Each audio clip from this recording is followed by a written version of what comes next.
മന്ത്രി MP രാജേഷിന്റെ പുതിയ മദ്യനയം നിങ്ങൾ അറിഞ്ഞോ?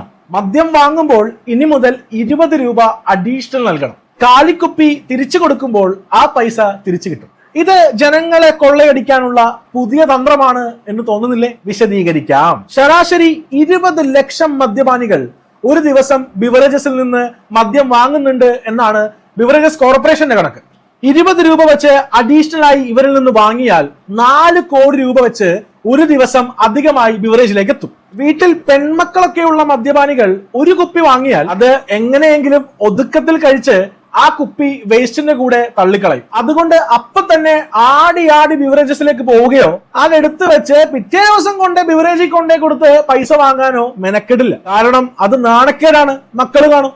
വളരെ കുറച്ച് കുടിയന്മാർ മാത്രമേ കുപ്പി തിരിച്ചു കൊണ്ടുപോയി കൊടുത്ത് കാശ് വാങ്ങുകയുള്ളൂ. അല്ലാതെ ഭൂരിപക്ഷം മനുഷ്യരും ഈ കാലിക്കുപ്പികളുമായി ബിവറേജിലേക്ക് തിരികെ വരില്ല എന്ന് കൃത്യമായി ഈ കൊള്ളക്കാർക്കറിയാം. അതായത് 1 കോടി രൂപയുടെ കുപ്പി തിരിച്ചു വന്നാലും ബാക്കി 3 കോടി രൂപ ദിവസവും ജനങ്ങളെ പറ്റിച്ച് ഇവരുടെ പോക്കറ്റിൽ വീഴുമെന്നർത്ഥം. കുപ്പിയുടെ പണവും അതിന്റെ 100 ഇരട്ടി ലാഭവും കൊടുത്താണ് നിലവിൽ നമ്മൾ മദ്യം വാങ്ങുന്നത് തന്നെ. അതിന്റെ പുറത്താണ് ഇപ്പോൾ എക്സ്ട്രാ 20 എന്നുകൂടി ഓർക്കണം. കുപ്പി തിരികെ കൊടുക്കാൻ ചെല്ലുന്നവൻ വീണ്ടും ഒരു കുപ്പി കൂടി വാങ്ങും എന്ന ലാഭവും ഇതിലുണ്ട്. ഇത് പിന്നെ കൊള്ളയടിക്കലല്ലാതെ പിന്നെ എന്താണ്? ന്യായീകരണ ക്യാപ്സൂൾ പോരട്ടെ അന്തം കമ്പികളെ.